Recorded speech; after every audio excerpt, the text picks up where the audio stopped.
Hello guys, मैं हूं अंजलि, आपके अपने चैनल कॉमर्स विद अंजलि में हाजिर हूं फिर एक नए वीडियो के साथ। तो चलिए शुरू करते हैं हमारा आज का वीडियो।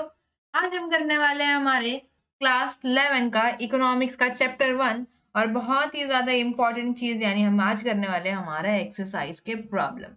एमसीक्यू से लेके बड़े आंसर तक हम सब सॉल्व करेंगे, तो एंड तक बने रहिएगा। और हाँ, अगर आपने अब तक चैनल को सब्सक्राइब नहीं किया है तो सब्सक्राइब जरूर कीजिए और अपने दोस्तों के साथ जरूर शेयर करें।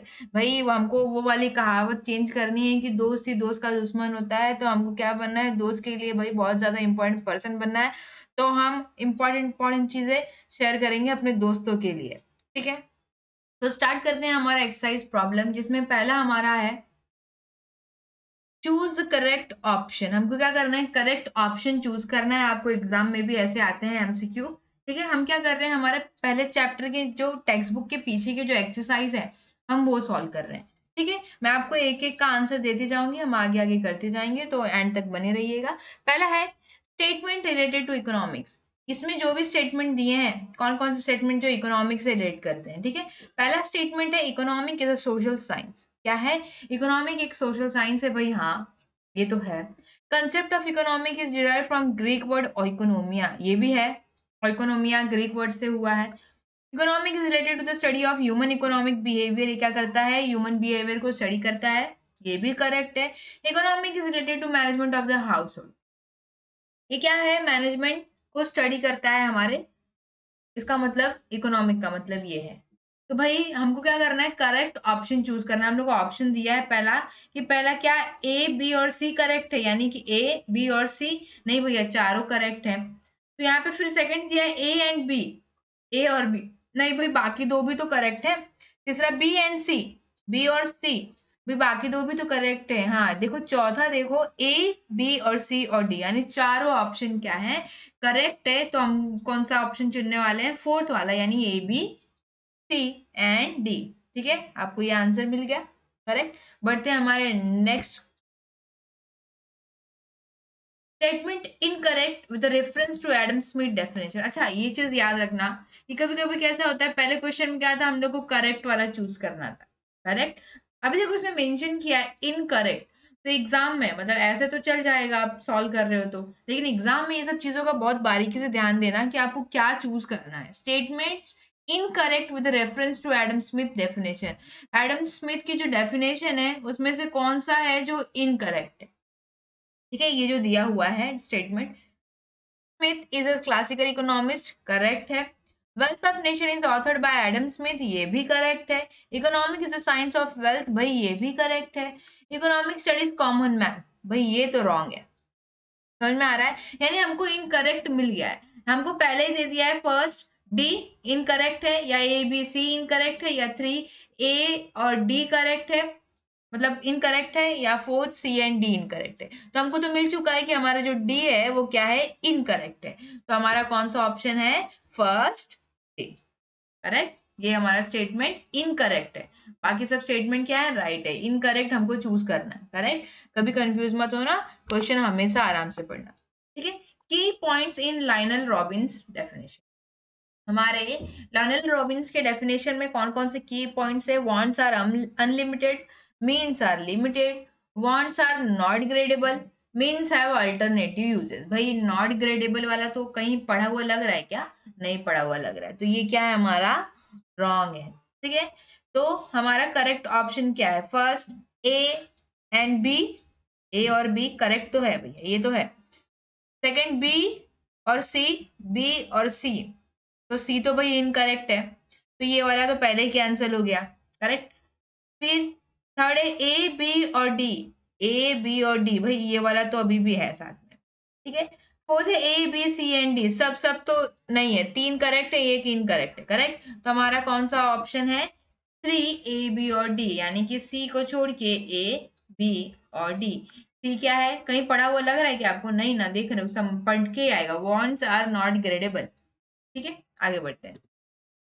स्टेटमेंट रिलेटेड टू वेल्थ, भाई वेल्थ से रिलेटेड स्टेटमेंट जो है उसको ढूंढना है। ठीक है, wealth means anything which has market value and can be exchange for money, correct है। ठीक है, it is external to human being, भाई एक्सटर्नल ही है ना। अब जो वेल्थ है वो अंदर थोड़ी ना लेगा, अपन पढ़े हैं ये एक्सटर्नल होना चाहिए ह्यूमन बॉडी से। वेल्थ हैज नो यूटिलिटी, वही है ना, वेल्थ की भी तो यूटिलिटी है, तो ये रॉन्ग हो गया। Wealth is scarce and exchangeable, exchangeable ही है और स्कैर्स भी है, ठीक है। तो हम देखते हैं हमारा कौन सा करेक्ट ऑप्शन रहेगा, ए, बी एंड डी। क्योंकि सी क्या है हमारा, गलत है, wealth has no utility, correct. आगे बढ़ते हैं। Aspect considered in national income, ऐसे कौन से एस्पेक्ट है यानी स्टेटमेंट है जो नेशनल इनकम में कंसिडर किए जाते हैं। Final goods and service are included in national income, भाई फाइनल गुड्स होता है और जो सर्विस फाइनल दिया जाता है वो क्या होता है, इंक्लूड होता है नेशनल इनकम में, ये तो करेक्ट है। Produced goods and services इस financial year are included in national income, क्या हो रहा है, जो भी गुड्स प्रोड्यूस हो रहे हैं फाइनेंशियल ईयर में, नहीं पर्टिकुलर ईयर में, वो नेशनल इनकम में इंक्लूड होते हैं, ये भी करेक्ट है। Double counting is avoided, of course double counting क्या होती है, अवॉइड होती है। और value is considered as market price पे कंसिडर होती है। तो कौन सा ऑप्शन करेक्ट है, ए और सी करेक्ट है, या बी सी करेक्ट है, या 3 A B D करेक्ट है, या ABCD यानी चारों करेक्ट है। तो कौन सा करेक्ट है भाई, हमारा fourth, A B C and D सब क्या है, करेक्ट ऑप्शन। आगे बढ़ते हैं हमारे नेक्स्ट क्वेश्चन की तरफ। कंप्लीट द को रिलेशन, देखो ऐसा भी आपको कभी कभी MCQ में आ जाता है, तो समझ में नहीं आता है क्या, ठीक है। आपको एक से दूसरे को समझना है, यानी यहाँ पे दिया है नेचुरल साइंस क्या है, एग्जैक्ट साइंस है, जो हमारा नेचुरल साइंस है वो एग्जैक्ट साइंस है। तो सोशल साइंस क्या है, हमने ऑलरेडी पढ़ा है, सोशल साइंस क्या है, एब्स्ट्रैक्ट साइंस है। अगर आपने अभी तक मेरे वीडियो नहीं देखी है तो आप जाके हमारे यूट्यूब चैनल पे देख सकते हो, हमारा बेसिक कंसेप्ट ऑफ इकोनॉमिक्स का हम 2 पार्ट में लेक्चर है, आप देखेंगे आपको खुद ब खुद इंपॉर्टेंट पॉइंट आ जाएगा। देखने के बाद आप ये जितने भी MCQ क्वेश्चन है आप खुद रिलेट करके आंसर कर पाओगे, ठीक है। मैं यहाँ आपको आई बटन पे दे दूंगी, आप वहां क्लिक करके जाके देख सकते हो, ठीक है। सोशल साइंस क्या है, एब्स्ट्रैक्ट साइंस है, ठीक है, ये हमारा आ गया आंसर, एब्स्ट्रैक्ट। फिजिक्स, ठीक है, साइकोलॉजी है, सोशल साइंस। तो फिजिक्स कौन सी साइंस है, हमने पढ़ा है, देख लेते हैं। फिजिक्स क्या है, नेचुरल साइंस, करेक्ट। अर्थशास्त्र किसने दिया, कौटिल्य ने। तो वेल्थ ऑफ नेशन ये किसकी बुक है, अर्थशास्त्र, ये जो बुक है वो किन्होंने दिया है, कौटिल्य ने। तो वेल्थ ऑफ नेशन किसकी बुक है, हमारे एडम स्मिथ, ठीक है, करेक्ट। नेसेसिटी, अब यहाँ पे ब्लैंक दिया है, कंफर्ट यानी वॉशिंग मशीन, यहाँ पे गुड्स की बात कर रहा है, कंफर्ट दे रहा है यानी वॉशिंग मशीन। नेसेसिटी में क्या आ सकता है, फूड आ सकता है, मेडिसिन आ सकती है, तो हम फूड लिख लेते हैं या फिर मेडिसिन लिख सकते हो, ठीक है। फ्री गुड्स, फ्री गुड्स क्या होता है, वैल्यू इन यूज होता है। Economic goods value in exchange होता है। इकोनॉमिक मतलब क्या होता है, जो भी हम मनी के बदले एक्सचेंज कर रहे होते हैं वो हमारा इकोनॉमिक गुड्स होता है, तो वैल्यू इन एक्सचेंज। पढ़ते हैं नेक्स्ट क्वेश्चन।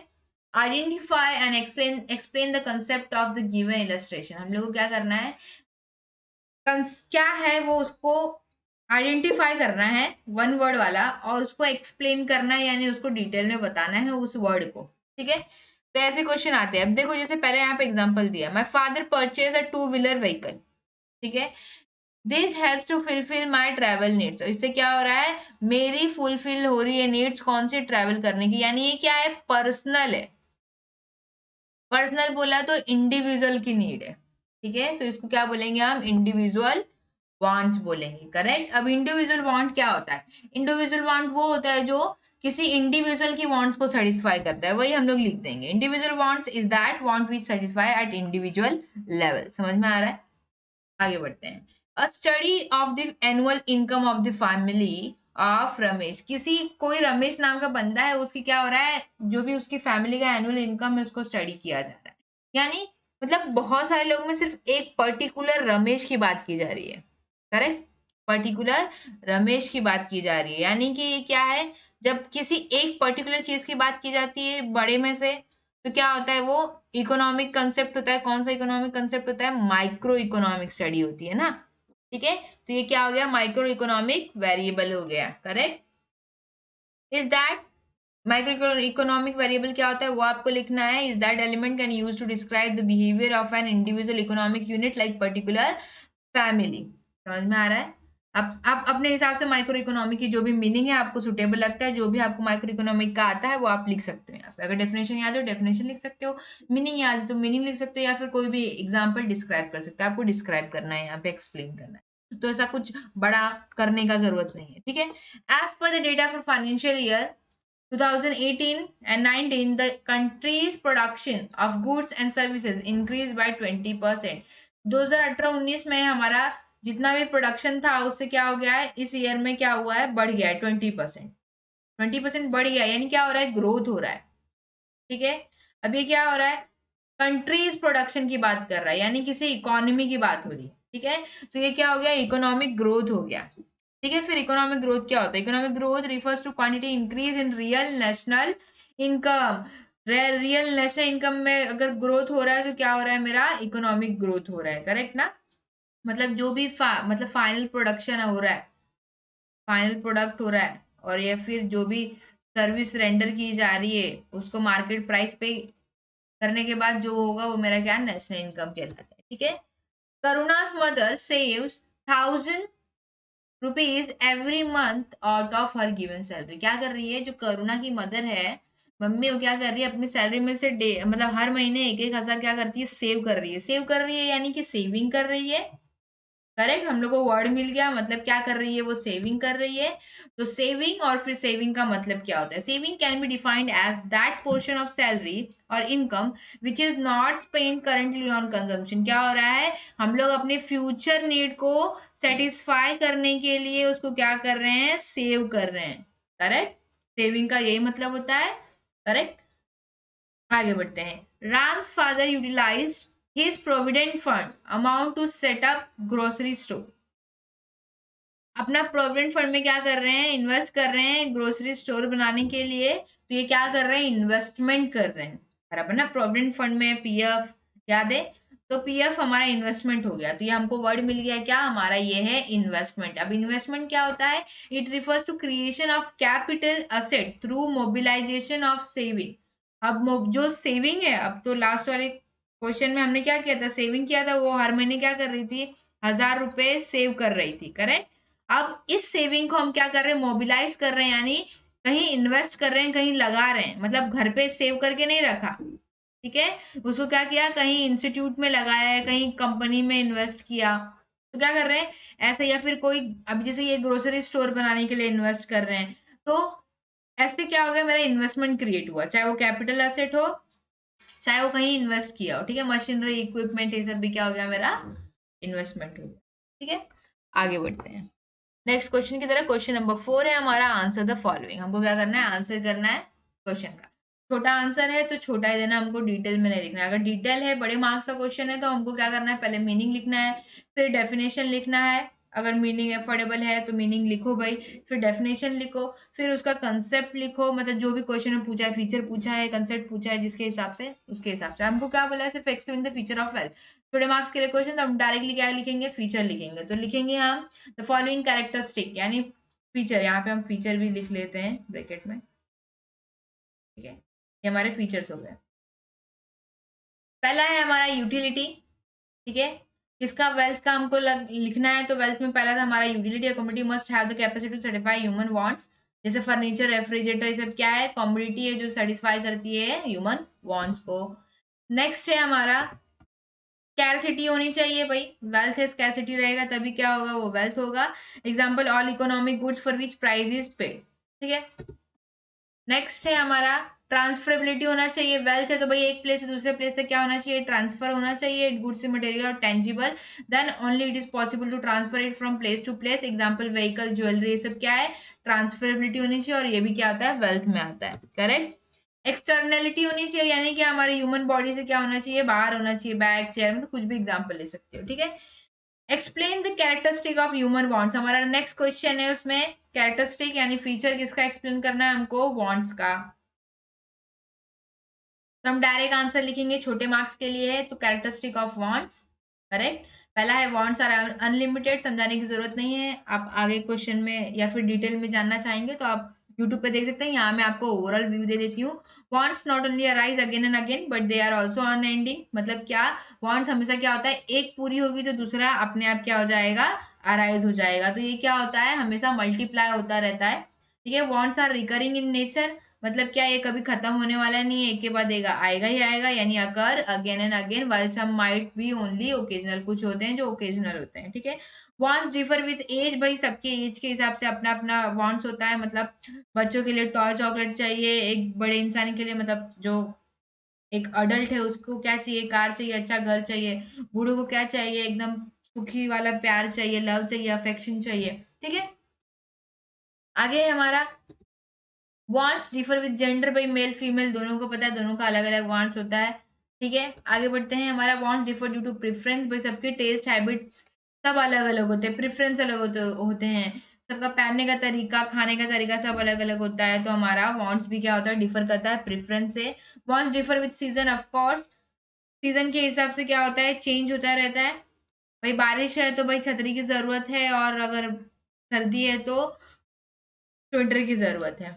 आगे बढ़ते हैं, wants differ due to culture, भाई सबका अपना अपना कल्चर है, सबको अपने अपने हिसाब से ड्रेसिंग फूड होता है अपने अपने कल्चर के हिसाब से, ठीक है। आगे बढ़ते हैं, आपको डिटेल में जानना है तो आप हमारी वीडियो में जाके देख सकते हैं। आगे बढ़ते हैं, state the reason whether you are agree or disagree with the following statement. अच्छा देखो, क्वेश्चन ऐसे एग्जाम में भी आते हैं, करेक्ट, तो आपको आंसर कैसे लिखना है मैं उस तरीके से आपको लिख के बता दें, ठीक है। आपको आंसर कैसे लिखना है, किस तरीके से लिखना है, तो आपको बहुत आसान होगा, ठीक है। पहला है हमारा, all wants can be satisfied at a time. क्या लगता है कि जितने भी वांट्स हमारे मन में है वो एक बार में क्या हो सकती है, पूरी हो सकती है क्या? ऑफ कोर्स नहीं हो सकती है, जेन्युइन तरीके से भी नहीं हो सकती। तो ये स्टेटमेंट क्या है, इनकरेक्ट है। तो हम सबसे पहले अपने आंसर में कैसे लिखेंगे, no I do not agree with this statement, या फिर आई डिसएग्री सिंपल में लिख सकते हो आप, ठीक है, आई डिसएग्री। लेकिन ये थोड़ा अच्छा लगता है, ठीक है, no I do not agree with this statement, ठीक है। आगे, पहले आप क्या करोगे, या तो फिर उसको पॉइंटर्स में लिखो, या तो फिर आप खाली मतलब ऐसे स्टार मार्क कर दो, या फिर ऐसे एरो कर दो, ठीक है। ह्यूमन वांट्स आर अनलिमिटेड, हमको क्या करना है, अब रीजन देना है कि भाई क्यों नहीं सेटिस्फाई हो सकता है। अब हमने तो ये बोल दिया कि no I do not agree with this statement, क्यों क्यों डिसअग्री कर रहे हैं, क्यों ये इनकरेक्ट है, तो हमको उसका रीजन बताना पड़ेगा। अब वो इनकरेक्ट क्यों है, क्योंकि सबको पता है कि ह्यूमन का जो वांट्स होता है वो अनलिमिटेड होता है, वो एक बार में पूरा नहीं कर सकते, ठीक है। The means to satisfy human wants are comparatively limited, और जो सेटिस्फाई करने का वो हमारे जो scarce resources of source of resources है वो क्या है, बहुत कम है, ठीक है। यहाँ पे if one want get satisfy another arises, wants go on gone multiplying in number, correct. एक के बाद एक क्या होता है, वो जनरेट होता रहता है, तो उसका कोई सेटिस्फेक्शन एक बार में नहीं कर सकता, ठीक है। फॉर एग्जाम्पल, ए पर्सन में want a fridge and TV और एनीथिंग एट सेम टाइम, ठीक है। अब उसको टीवी भी खरीदना है, फ्रिज भी खरीदना है, वॉशिंग मशीन भी खरीदना है, फिर एयर कंडीशनर भी मतलब खरीदना है, सब खरीदना है, तो क्या होगा भाई, इनकम भी तो होना चाहिए ना उतना खरीदने के लिए। तो क्या पता उसके पास उतना इनकम ना हो, यानी इनकम यानी कि जो भी उसका रिसोर्स है वो कम हो, तो but he she can not buy all because of limited resource, उसका जो रिसोर्स है वो कम है, यानी कि जो इनकम है उसके पास भाई मनी वो क्या है, कम है, इसलिए वो नहीं कर सकता है एक बार में, ठीक है। आगे बढ़ते हैं, next, human wants change as per the season and preference, of course change होता रहता है, ये करेक्ट आंसर है। तो yes I agree with above statement, या फिर दिस स्टेटमेंट लिख सकते हो आप, wants keep on changing with season and taste and preference. Of course जो वांट्स है हमारा सीजन के हिसाब से चेंज होता रहता है, मतलब मौसम के हिसाब से, जैसे हमको बारिश में छतरी चाहिए, समर में हमको आराम वाले कॉटन वाले क्लोथ चाहिए, फिर ठंडी में हमको भाई थोड़े गर्म कपड़े रखने वाले यानी वुलन क्लोथ चाहिए, ठीक है। टेस्ट सभी के चेंज होते हैं टाइम टाइम के हिसाब से भाई, फिर प्रेफरेंस है, सबका अपना अपना चॉइस होता है। Human wants change as per season like summer and winter, भाई समर का मैंने एग्जांपल दे दिया, winter clothes. Individual taste preference habits also determine his और वांट्स, जैसे अभी देखो एक इंडिविजुअल का टेस्ट है अपना, किसी को चॉकलेट पसंद है तो किसी को वैनिला पसंद है, प्रेफरेंस होता है, उनकी अपनी पसंद होती है, अपनी चॉइस होती है, समझ में आ रहा है। अपने कलर का पसंद होता है, किसी को ब्लैक, किसी को व्हाइट, किसी को पर्पल, किसी को पिंक, किसी को ब्लू, ठीक है। अपना अपना हैबिट होता है, जिसको टोबैको चबाने की आदत है वो तो मतलब उसका अपना एक पर्सनल नीड है ना, पर्सनल वांट है। Also determine his her wants, अब जैसे एक ऑफिस जाने वाला इंसान होगा उसको क्या होगा, फॉर्मल क्लोथ की जरूरत होगी, और एक स्टूडेंट होगा जिसका अपना एक अलग होगा कि फंकी कपड़े रहे, मस्त हाथ में आईफोन रहे, मस्त ऐसा, समझ में आ रहा है। तो ये कैसा होता है, वांट्स का तरह डिफर करता है person to person, season to season, preference to preference, ठीक है। Thus human want change as per the season and preference, thus human wants, अच्छा, ये रीजन देने के बाद आपको लास्ट में वो अपन लिखते थे ना, इसलिए इससे यह कहते हैं, हाँ ठीक है, दैट्स वाई, तो वैसा हम लोग को क्या करना है 10 और अपने क्वेश्चन को क्या करना है ऊपर उतार लेना है, ठीक है। वो human want change as per the season and preference, ये आपका आंसर लिखने का तरीका होना चाहिए, ठीक है, एग्जाम में। हाँ, value in use and value in exchange are the same, कैसे सेम हो सकता है भाई, दोनों क्या है, अलग अलग है, तो हम लिखेंगे no I do not agree with the above statement. Value in use का हम लोग यहाँ पे मीनिंग लिखेंगे, मतलब क्या है, refers to worth of commodity, in simple words usefulness of commodity, example no one has to pay price for sunshine but immense worth for life can never be doubted. समझ में आ रहा है, मतलब क्या हो रहा है, वैल्यू जिस प्रोडक्ट की यूज यूज में है, जिस मतलब जो भी चीज है उसका यूज ज्यादा है तो उसका क्या हो रहा है, वैल्यू कम है। समझ में आ रहा है, वैल्यू मतलब कम क्या, वो है ही नहीं, ये सब क्या है, फ्री गुड्स है, करेक्ट ना। सनशाइन क्या है, फ्री गुड्स है। Value in exchange, it refers to the worth of commodity और service expressed in terms of another commodity when this value is expressed in terms of money it is called price। जिसके भी बदले हमको क्या करना पड़ता है, मनी पे करना पड़ता है, वो क्या होता है, हमारा वैल्यू इन एक्सचेंज होता है।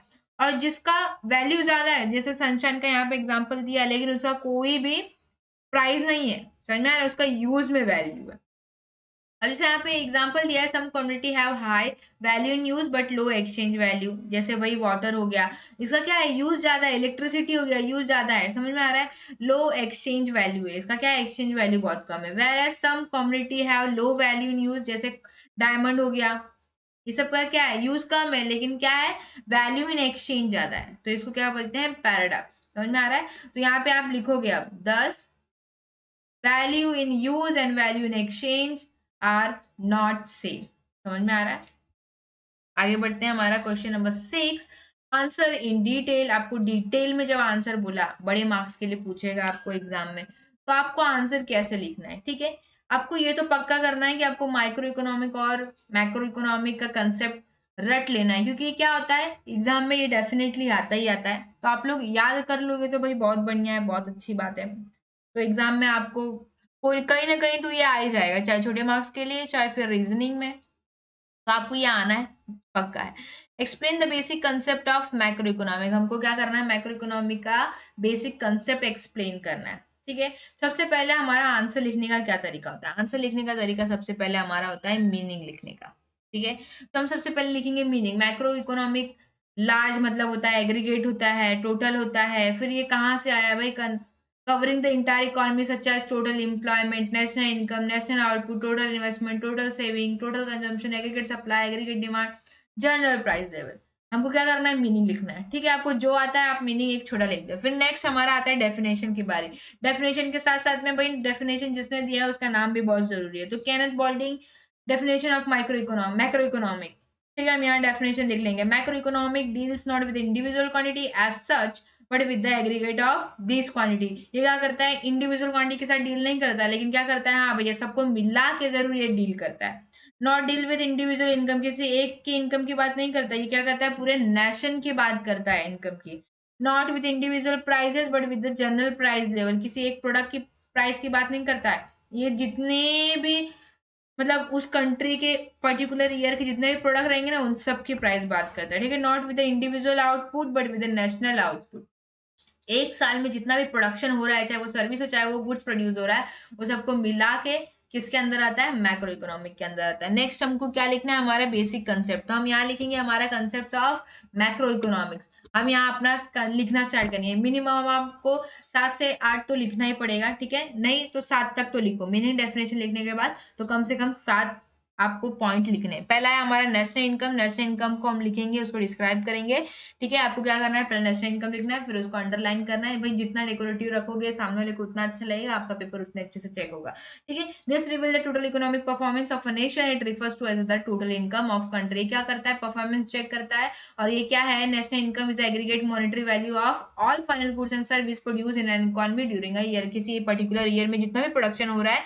और जितना भी सर्विस हो रहा है उसको क्या कर रहा है, इंक्लूड कर रहा है, ठीक है। नेक्स्ट है हमारा सेविंग। सेविंग क्या है कि क्या कर रहा है, अपनी इनकम में से एक पार्ट क्या कर रहा है, साइड में रख रहा है, to satisfy the future needs by foregoing current consumption, भाई अपनी करंट कंजम्पशन को साइड में रखते हुए थोड़ा सा पैसा बचा के फ्यूचर के नीड को सेटिस्फाई करने के लिए रख रहे हैं, ठीक है। ये क्या है, part of income which is not spend currently on consumption, समझ में आ रहा है। नेक्स्ट है हमारा इन्वेस्टमेंट। इन्वेस्टमेंट क्या होता है, creation of capital asset through mobilisation of saving, saving को उठा के किधर लगा देना, ठीक है, ये हमारा क्या हो गया, investment. Next trade cycle. Trade cycle क्या होता है, दो टाइप का होता है भाई, इन्फ्लेशन और डिप्रेशन होता है। Fluctuation in business, they are ups and downs in overall economy activity, जहाँ पे अप्स और डाउन्स तो होते हैं भाई, थोड़ा बहुत ऊपर नीचे तो होता ही होता है। आगे बढ़ते हैं, नेक्स्ट है हमारा इकोनॉमिक ग्रोथ। यहाँ मैं एक्सप्लेन डिटेल में नहीं कर रही हूँ, आपको सिर्फ एक ओवरऑल व्यू दे रही हूँ कि आपको आंसर कैसे लिखना है, ठीक है। अगर आपको डिटेल में आंसर चाहिए तो आप जाके आई बटन पे क्लिक करके हमारी वीडियो देख सकते हैं, ठीक है। Economic growth, the term economic growth has a quantitative dimension, ठीक है। ये क्या करता है, क्वांटिटी में मेजर करता है कि कितनी क्वांटिटी इंक्रीज हुई। इन simple words, economic growth means an increase in real national income. हमारा नेशनल इनकम बढ़ रहा है यानी क्या हो रहा है, ग्रोथ हो रहा है। हमने ऑलरेडी वन वर्ड वाले में देखा है कि आइडेंटिफाई और एक्सप्लेन करने वाले में, ठीक है। अगर क्या हो रहा है, नेशनल इनकम में इंक्रीज हो रहा है तो वो हमारा क्या हो रहा है, इकोनॉमिक ग्रोथ होगा over a long period of time. Economic development क्या होता है, ये भाई क्वालिटेटिव टर्म भी मेजर करता है और क्वांटिटी भी मेजर करता है, समझ में आ रहा है। इकोनॉमिक डेवलपमेंट के अंदर इकोनॉमिक ग्रोथ आता है, समझ में आ रहा है। तो economic development implies economic growth plus progressive change in certain important variable which determine wellbeing of people. भाई वेलबींग ऑफ पीपल का भी उतना ही ध्यान रखना है। नेशनल इनकम बढ़ रहा है, नेशनल इनकम बढ़ते जा रहा है और वहां के लोग ही खुश नहीं है, लोग क्या है भाई, उदास चल रहे हैं, तो ऐसे चलेगा नहीं ना, ठीक है। तो जैसे एजुकेशन हो गया, हेल्थ हो गया, ये सब भी क्या है, इंपॉर्टेंट फैक्टर है। तो आज के लिए बस इतना ही, तब तक के लिए do like, share and comment. If you enjoy the content of this video, click the subscribe button so you can receive more content like this.